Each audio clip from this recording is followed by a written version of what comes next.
Fitness camp के लिए Pakistan cricket board ने 29 खिलाड़ियों की फहरिस्त का जो है वो ऐलान कर दिया है। इन्हीं 29 खिलाड़ियों में से 16 या 15 खिलाड़ी न्यूजीलैंड के खिलाफ स्क्वाड में शामिल होंगे। तो ये सबसे बड़ा एक चैलेंज रहने वाला है। 29 खिलाड़ी यहाँ पर मौजूद हैं फिटनेस कैंप में जो डाले गए हैं। इन्हीं जो फिटनेस कैंप में लड़के जाएंगे, जितने 29 लड़के डाले गए, इन्हीं में से आप 15 या 16 लड़कों को पहले तो बात ये है कि स्क्वाड किस तरीके से क्रिएट करेंगे, क्योंकि यहाँ पर पूरे तरीके से 10 फास्ट बॉलर इस फिटनेस कैंप में डाले गए। इन 10 फास्ट बॉलर में से आप किस किस को सिलेक्ट करेंगे, बल्कि 10 नहीं 11 फास्ट बॉलर मेरे हिसाब से जो वो डाले गए, आमिर जमाल समेत। तो भाई आपको सबसे पहले फिटनेस कैंप के जो 29 खिलाड़ी डाले गए वो आपको बता दो, फिर मैं आपको बताऊंगा स्क्वाड में कौन कौन जाएगा। भाई ये सबसे बड़ा चैलेंज होगा न्यूजीलैंड के खिलाफ। फिर T20 वर्ल्ड कप की भी तैयारी इसी फिटनेस कैंप से होगी, जो फिटनेस कैंप लगाया हुआ।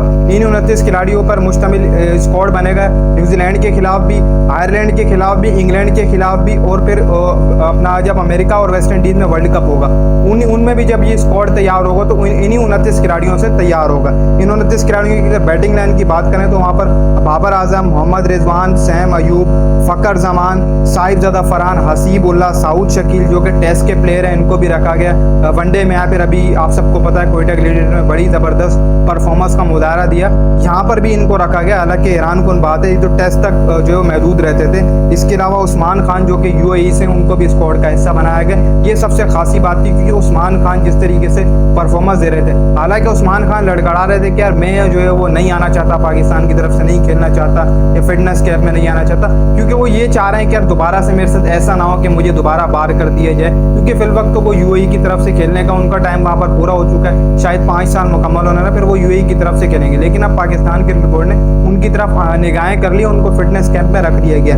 इसके अलावा सलमान अली आगा, ये भी टेस्ट के प्लेयर हैं, इनको भी स्क्वाड का हिस्सा बनाया गया। इसके अलावा आजम खान, इफ्तिखार अहमद, इरफान खान न्याजी कराची किंग वाला जिसने एक कैच पकड़ा था, हैरान कुन बात है, इसको भी जो है फिटनेस कैंप में रखा। इसके अलावा allrounder Shadab Khan, allrounder Imad Wasim, Usama Mir spinner, Mohammad Nawaz, इसके अलावा मेहरान मुमताज़, अबरार अहमद के नाम शामिल है। अब स्पिनर में आप इनकी डेप्थ देखो कितनी पाकिस्तान के पास स्पिनर मौजूद है। इफ्तिखार अहमद चलो एज अ टाइप ऑलराउंडर पे रहेगा, शदाब खान भी ऑलराउंडर पे, इफ्तिखार अहमद भी ऑलराउंडर पे रहेगा। चलो ये स्पिन भी करा लेंगे, बैटिंग भी कर लेंगे, लेकिन उसामा मीर को आप खिलाएंगे, मोहम्मद नवाज को खिलाएंगे, स्क्वाड का हिस्सा बनाएंगे, अबरार अहमद को या मेहरान मुमताज़ को आप न्यूजीलैंड के खिलाफ स्क्वाड का हिस्सा बनाएंगे। ये सबसे बड़ा चैलेंज पाकिस्तान क्रिकेट बोर्ड के लिए रहने वाला है, क्योंकि 5 से 6 स्पिनर लेके जाना बहुत ज़्यादा मुश्किल। फिर सलमान अली आगा भी एक एंड से स्पिन करा लेता है, तो कहीं हद तक ये चैलेंज रहेगा। क्या पता मोहम्मद नवाज न्यूजीलैंड के खिलाफ स्क्वाड में सिलेक्ट ना हो सके और वो उनको बाहर का मुंह देखना पड़े, क्योंकि अब एक लेफ्ट आर्म मोहम्मद नवाज की जगह एज अ टाइप मैं समझता हूँ कि इमाद वसीम आ चुका है, इमाद वसीम को मौके दिए जाएंगे और मोहम्मद नवाज को आउट ही रखा जाएगा। मोहम्मद नवाज के ऊपर कांटा, लेकिन फिर भी फिटनेस कैंप में उनको रखा गया,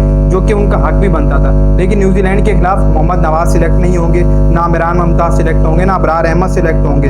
अगर होगा तो सिर्फ एक उसामा मीर सिलेक्ट होगा, इमाद वसीम सिलेक्ट होगा, शदाब खान सिलेक्ट होगा, सलमान अली आगा है। किस किस से जो आप स्पिन कराएंगे भाई, ये तो समझ से ही बाहर है, अब देखो क्या होता है। लेकिन नवाज को भी नहीं सिलेक्ट करेंगे, मुमताज़ को भी नहीं सिलेक्ट करेंगे न्यूजीलैंड के खिलाफ, ना अबरार को सिलेक्ट करेंगे। इमाद और जो वो शदाब दोनों स्पिन करा सकते हैं, तो दोनों को स्क्वाड में रख के प्लेइंग एक साइड में क्या पता खिलाएं, उसामा मीर को एज अ टाइप बैकअप के तौर पर रखा जाए। इसके अलावा फास्ट बॉलिंग के अंदर 10 फास्ट बॉलर जो फाइनलाइज किए गए। 10 फास्ट बॉलर, मोहम्मद आमिर की भी इसमें वापसी हुई है, जिसमें शाहीन शाह अफरीदी कैप्टन जो वो अव्वल है। इसके अलावा नसीम शाह, अब्बास अफरीदी को रखा गया, मुल्तान सुल्तान से हिस्सा खेल रहे थे। इसके अलावा हसीबुल्लाह, मोहम्मद अली जिन्होंने ज़बरदस्त तरीन बॉलिंग की इस PSL के अंदर, 20 से ऊपर जो विकेटें लिए। उसामा मीर के बाद highest wicket taker Mohammad Ali था इस PSL के अंदर। इसके अलावा जमान खान को भी रखा गया, मोहम्मद वसीम जूनियर, आमिर जमाल, हारिस रऊफ और मोहम्मद आमिर जिन्होंने कल रिटायरमेंट अपनी वापस ली है, उनको भी जो फिटनेस कैंप का हिस्सा बनाया गया। अब इन 10 फास्ट बॉलर में से यहाँ से भी आपको 3 या 4 या 5 फास्ट बॉलर जो है एज अ टाइप सिलेक्ट करने हैं। आप एज अ टाइप किसको सिलेक्ट करेंगे, मोहम्मद आमिर को सिलेक्ट करेंगे, हारिस रऊफ को सिलेक्ट करेंगे,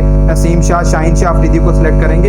एक और as a type fast bowler आप बैकअप के तौर पर रखेंगे, जमान खान को रख लेंगे, आप हसन अली को रख लेंगे। जाहिर सी बात है फिर आमिर जमाल को भी आप बाहर भेजेंगे, अब्बास अफरीदी को भी बाहर भेजेंगे, मोहम्मद अली भी बाहर जाएंगे, हसन अली भी यहाँ से बाहर जाएंगे। एज अ टाइप बहुत सी चीज़ें जो है वो यहाँ पर कवर होने जा रही है। फिटनेस कैंप के 29 खिलाड़ी मैंने आपको जो वो पूरे क्लियर तरीके से बताया। 10 जिसमें फास्ट बॉलर हैं, 6 से 7 से 8 स्पिनर स्पिनर जो है वो 29 खिलाड़ियों की फहरिस्त में शामिल है। अब यहाँ से बैटिंग लाइनअप में देखें तो सैम अयूब भी है, फ़खर जमान भी है, मोहम्मद रिजवान भी है। किस किस को जो है वो आप ओपनिंग करवाएंगे, क्योंकि अब जो नई अटैम्प्ट बन रही है वो ये बन रही है कि सैम और बाबर दोनों ओपनिंग कराएंगे, मोहम्मद रिजवान वन डाउन होंगे, तीसरे चौथे नंबर पर जो है वो फ़खर जमान आकर खेलेगा, फिर उसके बाद कहीं हद तक जो बैटिंग लाइनअप आएगी।